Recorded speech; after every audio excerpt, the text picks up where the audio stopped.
പിതാവിൻ്റെയും പുത്രൻ്റെയും പരിശുദ്ധാത്മാവിൻ്റെയും നാമത്തിൽ ആമേൻ. എൻ്റെ പ്രിയപ്പെട്ടവരെ, ഇന്ന് ഫെബ്രുവരി 2 തിങ്കളാഴ്ചയാണ്.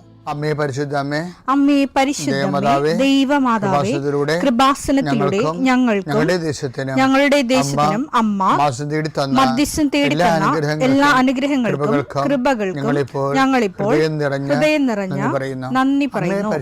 അമ്മേ പരിശുദ്ധമേ, ദൈവമാതാവേ, 2004 ഡിസംബർ 7 ഉച്ചകഴിഞ്ഞ് 2:30 കൃപാസനത്തിൽ സംഭവിച്ച അമ്മയുടെ പ്രത്യക്ഷപ്പെടലിനെ കുറിച്ച് തിരുസഭയ്ക്ക് സമർപ്പിച്ചിരിക്കുന്ന പഠനരേഖകളുടെ മേൽ സഭാത്മകമായ പഠനം ആരംഭിക്കുവാൻ ഞങ്ങൾ പ്രാർത്ഥിക്കുന്നു. അമ്മേ പരിശുദ്ധമേ, ഭൂസ്വർലോകങ്ങളുടെ രാജ്ഞിയായ അങ്ങേയ്ക്ക് ഭൗമസംരക്ഷണത്തിനായി പ്രപഞ്ചപ്രകൃതിയെ തന്നെ തിരുസഭ പ്രതിഷ്ഠിക്കുവാൻ ഈ പ്രത്യക്ഷീകരണം വഴി ഇടയാക്കണമേ. പരിശുദ്ധമേ, ജപമാല മാതാവേ, സകല കൃപാസനം പ്രാർത്ഥനയോടും ചേർത്ത് ഞങ്ങളിപ്പോൾ പ്രാർത്ഥിക്കുന്ന ഈ കുടുംബത്തിന്റെ പ്രത്യേക നിയോഗം പറ മക്കളെ.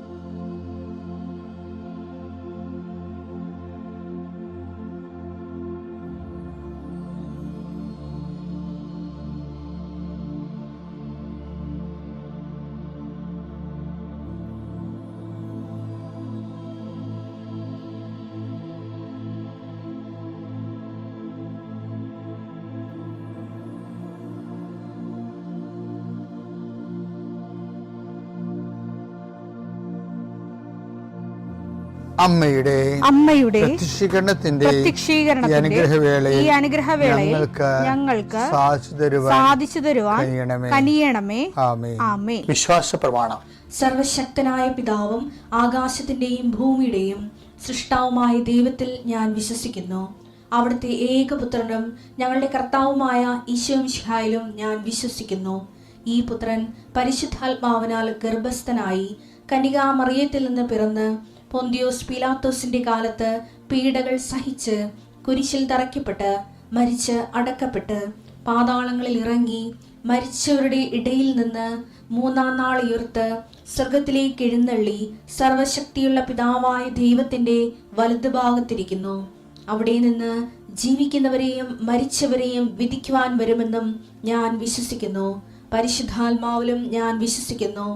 വിശുദ്ധ കത്തോലിക്കാ സഭയിലും പുണ്യവാന്മാരുടെ ഐക്യത്തിലും പാപങ്ങളുടെ മോചനത്തിലും ശരീരത്തിന്റെ ഉയർപ്പിലും നിത്യമായ ജീവിതത്തിലും ഞാൻ വിശ്വസിക്കുന്നു. ആമേൻ. സ്വർഗ്ഗസ്ഥനായ ഞങ്ങളുടെ പിതാവേ, അങ്ങയുടെ നാമം പൂജിതമാകണമേ. അങ്ങയുടെ രാജ്യം വരണമേ. അങ്ങയുടെ തിരുമനസ് സ്വർഗത്തിലെ പോലെ ഭൂമിയിലും ആകണമേ. അന്നു വേണ്ടുന്ന ആഹാരം ഇന്ന് ഞങ്ങൾക്ക് തരണമേ. ഞങ്ങളോട് തെറ്റ് ചെയ്യുന്നവരോട് ഞങ്ങൾ ക്ഷമിക്കുന്നത് പോലെ ഞങ്ങളുടെ തെറ്റുകൾ ഞങ്ങളോടും ക്ഷമിക്കണമേ. ഞങ്ങളെ പ്രലോഭനത്തിൽ ഉൾപ്പെടുത്തരുതേ, തിന്മയിൽ ഞങ്ങൾ രക്ഷിക്കണമേ. ആമേൻ. നന്മ നിറഞ്ഞ മറിയമേ, സ്വസ്തി. കർത്താവ് അങ്ങയുടെ കൂടെ സ്ത്രീകളിൽ അങ്ങ് അനുഗ്രഹിക്കപ്പെട്ടവളാകുന്നു. അങ്ങയുടെ ഉദരത്തിൻ ഫലമായി ഈശോ അനുഗ്രഹിക്കപ്പെട്ടവനാകുന്നു. പരിശുദ്ധ മറിയമേ, തമ്പുരാന്റെ അമ്മേ, പാപികളായ ഞങ്ങൾക്ക് വേണ്ടി ഇപ്പോഴും ഞങ്ങളുടെ മരണസമയത്തും തമ്പുരാനോട് അപേക്ഷിക്കണമേ. ആമേൻ. എന്റെ കർത്താവിന്റെ ഉന്നതമായ നാമത്തിൽ സഭയുടെ അധികാരത്തെ കുരിശിന്റെ അടയാളത്തിൽ ദൈവത്തിന്റെ ശക്തിയാണ് 39-40 വർഷം ഞാൻ അർപ്പിച്ച കുർബാനയുടെ യോഗ്യതയാൽ കൃപാസനത്താറെ ജീവനോടെ പ്രത്യക്ഷപ്പെട്ട പരിശുദ്ധ അമ്മയുടെ മാധ്യസ്ഥത്തിലെ ഞാൻ ഓരോ കുടുംബത്തെ ആശ്രയിച്ച് പ്രാർത്ഥിക്കുന്നു. ദൈവത്തിലെ നിന്റെ കയ്യിരിക്കുന്ന എല്ലാ വസ്തുക്കളുടെ പ്രമാണങ്ങൾ കയ്യിലുണ്ടെങ്കിൽ എടുക്കുക, സർട്ടിഫിക്കറ്റുകളുണ്ടെങ്കിൽ എടുക്കുക, എവിടെയും കൊടുക്കാനുള്ള ആപ്ലിക്കേഷൻസ് ഉണ്ടെങ്കിൽ എടുക്കുക. ദൈവത്തിലെ നീ എവിടെയെങ്കിലും പോകുന്നുണ്ടെങ്കിൽ നിന്റെ പാസ്പോർട്ടോ വിസയുടെ കോപ്പിയോ എയർ ടിക്കറ്റോ എന്താണ് നിന്റെ കയ്യിലുള്ളത്, ഇപ്പോൾ എടുക്കുക. ദൈവത്തിലെ എവിടെയും കൊടുക്കാനുള്ള ആപ്ലിക്കേഷൻസ് ഉണ്ടെങ്കിൽ അത് എടുക്കുക. കൃപാസനം മാതാവിനെ കാണിച്ചുകൊണ്ട് പ്രാർത്ഥിക്കുക. ഞാനിപ്പോൾ നിന്നെ ആശ്രയിച്ച് പ്രാർത്ഥിക്കുക. കർത്താവേ, സിവിൽ പോയിന്റ് കുറഞ്ഞതിൻ്റെ പേര് ജോലി കിട്ടാത്തവരുണ്ട്, ജപ്തിയാകാൻ പോകുന്നവരുണ്ട്. ആ പത്രങ്ങളെല്ലാം രേഖകളെല്ലാം നിന്റെ നാമത്തെ ഞാൻ ആശീർവദിക്കാൻ പോവുകയാണ്. കർത്താവ്, രേഖകൾ കയ്യിലില്ല, പക്ഷെ മനസ്സിൽ ആ രേഖ ഓർത്ത് പ്രാർത്ഥിക്കുന്നുണ്ട്. ഇപ്പം എടുക്കാൻ പറ്റാത്ത ആ രേഖ എൻ്റെ കയ്യിലുണ്ടായിരുന്നെങ്കിൽ എന്ന് ആഗ്രഹിച്ച് വിഷമിക്കുന്നവരുണ്ട്. കർത്താവെ, ആ രേഖ എവിടെയാണ് ഇരിക്കണത്? അവിടെ നിന്റെ തിരുമുറിവാർന്ന് വലത് കരുത്താൻ ആ രേഖയെ സ്പർശിക്കണമേ. മാതാവിൻ്റെ മധ്യസ്ഥത്തിൽ പ്രാർത്ഥിക്കുന്നു. അവരെന്താണ് ഉദ്ദേശിക്കുന്നത്, അതുകൊണ്ട് അത് നിറവേറാൻ കർത്താവ് അനുവദിക്കട്ടെ. കർത്താവ്, ജോലി നഷ്ടപ്പെട്ടു പോരണവരെ, ഉപേക്ഷിച്ച് പോണവരെ, ആ രാജ്യത്ത് ജീവിക്കാൻ പറ്റാതെ പോണവരെ, പരീക്ഷ കൊണ്ട് പരീക്ഷയെ ഒരുങ്ങിക്കൊണ്ടിരിക്കുന്ന മക്കളെ, പരീക്ഷയുടെ ഹോൾ ടിക്കറ്റ് കയ്യിലുണ്ടെങ്കിൽ മക്കൾ എടുക്കുക. അല്ലെങ്കിൽ നിങ്ങളത് മനസ്സിൽ ഓർക്കുക. പഠിക്കാൻ പറ്റാത്ത വിഷയങ്ങളുണ്ടെങ്കിൽ ലാപ്ടോപ്പ് എടുത്ത് കയ്യിൽ വെക്കുക. അച്ഛനാ ഈ നിമിഷം ആശീർവദിക്കുന്ന പഠിക്കാൻ പറ്റാത്ത വിഷയങ്ങളുണ്ട്, ആ വിഷയവുമായിട്ട് ബന്ധപ്പെട്ട വിഷയങ്ങൾ മക്കൾ കയ്യിലെടുക്കുക. എൻ്റെ കർത്താവിൻ്റെ ഉന്നതമായ നാമത്തിൽ, സഭയുടെ അധികാരത്തിൽ, കുരിശിൻ്റെ അടയാളത്തിൽ, ദൈവത്തിൻ്റെ ശക്തിയാൽ എൻ്റെ എല്ലാ ജീവിത തടസ്സങ്ങളെയും, നീ ആഴ്ച നേരിടാൻ പോകുന്ന മുഴുവൻ ദോഷങ്ങളെ ഈശോ നാമത്തിൽ ബന്ധിക്കും. പിതാവും പുത്രനും പരിശുദ്ധാത്മാവ് സർവ്വശക്തനും നീക്കുവാമേ. എൻ്റെ പ്രിയപ്പെട്ടവരെ, ദൈവവുമായിട്ടുള്ള നമ്മുടെ റിലേഷൻസ്, ബന്ധം, അത് അതിൻ്റെ ഒരു പ്രക്രിയ ഇൻറ്റൻസിഫൈങ് ആയിട്ടുള്ള പ്രക്രിയയാണ്. എന്ന് വെച്ചാൽ അത് തീവ്രതയിലേക്കാണ് അത് പോകേണ്ടത്. സ്വാഭാവികമായ ചലനം, അല്ലെങ്കിൽ എന്തോ അസ്വാഭാവികത ഉണ്ടെന്നാണ് എൻ്റെ അർത്ഥം. കാര്യം വിശ്വാസത്തിന് സ്റ്റാറ്റിക് ആയിട്ടുള്ള സ്ഥിരം നിശ്ചലാവസ്ഥ അങ്ങനെയില്ല. ഇതിന് സഭാപിതാക്കന്മാരും ഒക്കെ ഈ വിഷയം കൈകാര്യം ചെയ്യുന്നതിന് ഉപയോഗിക്കുന്നത് സുഭാഷിതങ്ങളാണ്. സുഭാഷിതങ്ങൾ 4:18. സൂര്യൻ മധ്യാഹ്നത്തിൽ, അതായത് പ്രഭാതത്തിൽ നിന്ന് എങ്ങനെയാണോ മധ്യാഹ്നത്തിൻ്റെ ഫുൾ സ്വിങ്ങിൽ പൂർണ്ണ വെളിച്ചത്തിലേക്ക് പോകുന്നത്, അതുപോലെയാണ് മനുഷ്യന്മാരുടെ വിശ്വാസ ജീവിതം പ്രതീകാത്മകമായി ബൈബിൾ അവതരിപ്പിക്കുന്നത്. സുഭാഷിതങ്ങൾ 4:18. എന്നാൽ നീതിമാന്മാരുടെ പാത പൂർവാന്നത്തിലെ. അപ്പൊ നീതിമാന്മാരുടെ പാത എന്ന് പറയുമ്പോൾ നീതിമാന്മാർ ജീവിക്കണേ എങ്ങനെയാണെന്ന് ബൈബിൾ പറയുന്നുണ്ട്. എങ്ങനെയാണത്? എൻ്റെ നീതിമാൻ വിശ്വാസം മൂലം ജീവിക്കും. റോമ 1:17 തിരുവചനമുണ്ട്. റോമ 1:17. നീതിമാൻ വിശ്വാസം വഴി ജീവിക്കുമെന്ന് എഴുതപ്പെട്ടിരിക്കുന്നുവല്ലോ. അപ്പൊ നീതിമാൻ എന്ന് പറഞ്ഞാൽ അതിൻ്റെ അർത്ഥം വിശ്വാസം വഴി ജീവിക്കുന്ന ആൾ, വിശ്വാസത്തെ കൊണ്ട് ജീവിക്കുന്ന ആളാണ്. ഈ വിശ്വാസം വഴി ജീവിക്കുന്ന ആളാണ് നീതിമാനെങ്കിൽ നീതിമാന്റെ വിശ്വാസ വളർച്ചയെക്കുറിച്ചാണ് സുഭാഷിതം 4:18. എന്നാൽ നീതിമാന്മാരുടെ പാത, അതായത് വിശ്വാസം വഴി ജീവിക്കുന്നവരുടെ പാത പൂർവാന്നത്തിലെ, അതായത് മോർണിംഗ് ടൈം വെയിൽ പോലെ പ്രകാശം വർദ്ധിപ്പിച്ചുകൊണ്ടിരിക്കുന്നതാണ്. ദുഷ്ടരുടെ മാർഗം പ്രകാശം വർദ്ധിപ്പിച്ചുകൊണ്ടിരിക്കുന്നതാണെന്ന് പറയുമ്പോൾ അതിൻ്റെ അർത്ഥം അധ്യായനത്തിൻ്റെ പൂർണ്ണതയിലേക്കാണ് അത് പോണത്. അപ്പം വിശ്വാസത്തിൻ്റെ സ്വാഭാവികമായ വളർച്ച എന്ന് പറയണത് ഈ പ്രഭാതത്തിൽ നിന്ന് മധ്യാഹ്നത്തിലേക്ക് സൂര്യൻ എങ്ങനെയാണ് വെളിച്ചം കൂടുന്നത് അതുപോലെ കൂടിക്കൊണ്ടേ വരേണ്ടതാണ്. ഇൻ കേസ് അങ്ങനെ ഒരു പ്രക്രിയ നടക്കുന്നില്ല എന്നുണ്ടെങ്കിൽ, വിശ്വാസത്തിന് വളർച്ച സംഭവിക്കുന്നില്ല എങ്കിൽ സ്വാഭാവികമായിട്ട് വരണത് വിശ്വാസത്തിന് തളർച്ചയാണ് സംഭവിക്കുന്നത്. വിശ്വാസം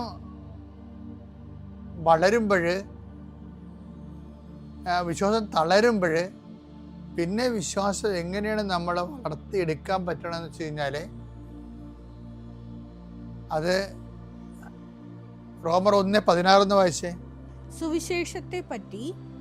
സുവിശേഷത്തെ കുറിച്ച് ഞാൻ ലജ്ജിക്കുന്നില്ല. എന്തെന്നാൽ വിശ്വസിക്കുന്ന ഏവർക്കും ആദ്യം യഹൂദർക്കും പിന്നീട് ഗ്രീക്കുകാർക്കും അത് രക്ഷയിലേക്ക് നയിക്കുന്ന ദൈവശക്തിയാണ്. അപ്പൊ അതിന്റെ കാരണം, വിശ്വാസം ദൈവശക്തിയാകുന്നതിന്റെ കാരണം, വിശ്വാസം നിർമ്മിക്കപ്പെട്ടിരിക്കുന്നത്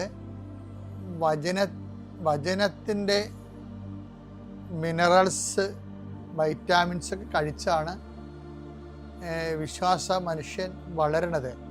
റോമ 10:17 വായിച്ചേ. ആകയാൽ വിശ്വാസം കേൾവിയിൽ നിന്ന് കേൾവി ക്രിസ്തുവിനെ കുറിച്ചുള്ള പ്രസംഗത്തിൽ നിന്നുമാണ്. അപ്പൊ വിശ്വാസത്തിലൂടെ തളർച്ച വന്നാൽ, സുഭാഷിതം പറയുന്ന പോലെ പ്രഭാതത്തിൽ നിന്ന് മധ്യാഹ്നത്തിലേക്ക് അഭിവൃദ്ധിപ്പെടുന്ന സൂര്യ തേജസ് പോലെ വിശ്വാസത്തിന് വളർച്ചയില്ലെന്നുണ്ടെങ്കിൽ പിന്നെയുള്ള നടപടിക്രമം എന്ന് പറയുന്നത്, വിശ്വാസം എങ്ങനെയാണോ രണ്ടാമത് റീക്രിയേറ്റ് ചെയ്യാൻ പറ്റണത്, അത് വിശ്വാസം ഉണ്ടായ അതേ മെത്തേഡ് എടുക്കാൻ പറ്റത്തുള്ളൂ. വിശ്വാസം ഉണ്ടായ മെത്തേഡ് എന്താണ്? കേൾവിയിൽ നിന്നാണ് വിശ്വാസം ഉണ്ടായത്. പിന്നെ എന്താണ്? ചുമ്മാ കേൾവിയല്ല. റോമ 10:17 പറയണത് യേശുക്രിസ്തുവിനെ കുറിച്ചുള്ള വചനങ്ങളാണ്. അല്ല വേറെ വല്ല ഇതും കേട്ടാൽ വിശ്വാസം ഉണ്ടാകത്തില്ല. വേറെ വല്ലതും പറഞ്ഞ് വിശ്വസിപ്പിക്കാൻ നോക്കിയാലും ആ വിശ്വാസത്തിനൊരു കുഴപ്പം രക്ഷാകരമാകത്തില്ല. ഇപ്പം നിങ്ങൾ അമേരിക്ക അവിടെ ഉണ്ട്, പക്ഷേ നമ്മൾ അമേരിക്ക കണ്ടിട്ടില്ല, പക്ഷേ അമേരിക്ക അവിടെ ഉണ്ടല്ലോ, അപ്പം നമുക്ക് വിശ്വസിക്കണ്ടേ? അതുപോലെയൊക്കെ ഉള്ള ചെപ്പടി ഉദാഹരണങ്ങളൊക്കെ പറഞ്ഞാലൊന്നും രക്ഷാകരമായ വിശ്വാസം ഉണ്ടാകത്തില്ല. കാരണം സുവിശേഷത്തിൻ്റെ വിശ്വാസത്തിൻ്റെ പ്രത്യേകത എന്ന് പറയുന്നത് ബൗദ്ധികമായ കേവല വിശ്വാസമല്ല. ഇപ്പം അമ്മ പറഞ്ഞു, ഇയാളാണ് എൻ്റെ അച്ഛൻ, ഇന്ന ആളാണ് എൻ്റെ അച്ഛൻ എന്ന് പറഞ്ഞുകൊണ്ട് ഞാൻ അമ്മയിൽ വിശ്വസിക്കുന്നു എന്ന് പറഞ്ഞിട്ട് അതുപോലെയുള്ള മാനുഷികമായ ആശയവാദങ്ങളല്ല സംഭവം. സുവിശേഷത്തിലെ വിശ്വാസം എന്ന് പറയുന്നത് യേശുക്രിസ്തു ഏക രക്ഷകൻ എന്നുള്ള വിശ്വാസമാണ്. അവൻ നമ്മുടെ പാപത്തിന് പരിഹാരമായി പിതാവ് അയച്ച ബലിവസ്തുവാണ്. അവൻ്റെ ബലിയിൽ പ്രസാദിച്ച പിതാവ് നമുക്ക് രക്ഷ പുനർജീവിപ്പിക്കപ്പെട്ടു, നഷ്ടപ്പെട്ട രക്ഷ തിരികെ നൽകി. അതാണ് ദൈവവരപ്രസാദം. അപ്പോൾ ഈ വിശ്വാസം നമുക്ക് നൽകണത് എന്താണ്? രക്ഷാകരമായ വിശ്വാസം എന്ന് പറയുന്നത് രക്ഷാകരമായ വിശ്വാസമാണ്. അത് യേശുക്രിസ്തുവിനെ കുറിച്ചുള്ള വിശ്വാസമാണ്. പള്ളികളിലെ വിശ്വാസം എന്ന് പറയുന്നത് ലീപ്പ് ഇൻ ടു ഡാർക്ക്നെസ് ആണ്, ഇരുട്ടിലേക്ക് എടുത്തുചാട്ടമാണ്. എബ്രാഹമാണ് വിശ്വാസത്തിൻ്റെ പിതാവെന്നൊക്കെ നമ്മൾ പറഞ്ഞാലും പുതിയ നിയമത്തിൽ ശരിക്കും പറഞ്ഞാൽ എബ്രാഹം അല്ല വിശ്വാസത്തിൻ്റെ പിതാവ്. പുതിയ നിയമത്തിലെ വിശ്വാസം എന്താണ്? എബ്രാഹം വിശ്വസിച്ചത് എന്ത്, പുതിയ നിയമത്തിലെ വിശ്വാസം എന്ത്? ഇത് തമ്മിൽ ഭയങ്കര വ്യത്യാസമാണ്. പുതിയ നിയമത്തിലെ വിശ്വാസം മുഴുവൻ രക്ഷാകര വിശ്വാസം എന്ന് പറയും, റിഡംപ്റ്റീവ് ഫെയ്ത്ത്. അതെന്ന് പറഞ്ഞാൽ എന്താണ്? യേശുക്രിസ്തുവിലുള്ള വിശ്വാസമാണ്. അതാണ് പൗള് കൃത്യമായിട്ട് പറയുന്നുണ്ടത്. എന്താണ്? വിശ്വാസം കേൾവിയെന്നും കേൾവി യേശുക്രിസ്തുവിനെ കുറിച്ചുള്ള വചനങ്ങളിൽ നിന്നുമാണ്. അപ്പോൾ വചനം വായിച്ചും വചനം നടപ്പിൽ വരുത്തിയും വിശ്വാസ ജീവിതം റിപ്പയർ ചെയ്യാമെങ്കിലും അത് യേശു കേന്ദ്രീകൃതമായ മാത്രമേ രക്ഷാകരമായി വരത്തുള്ളൂ. അപ്പോൾ വിശ്വാസത്തെക്കുറിച്ച് സുനിശ്ചിതവും വ്യക്തവും കൃത്യവുമായിട്ടുള്ള ആശയങ്ങളിലൂടെ വേണം നമ്മൾ ആത്മീയ ജീവിതത്തെ സമീപിക്കാൻ.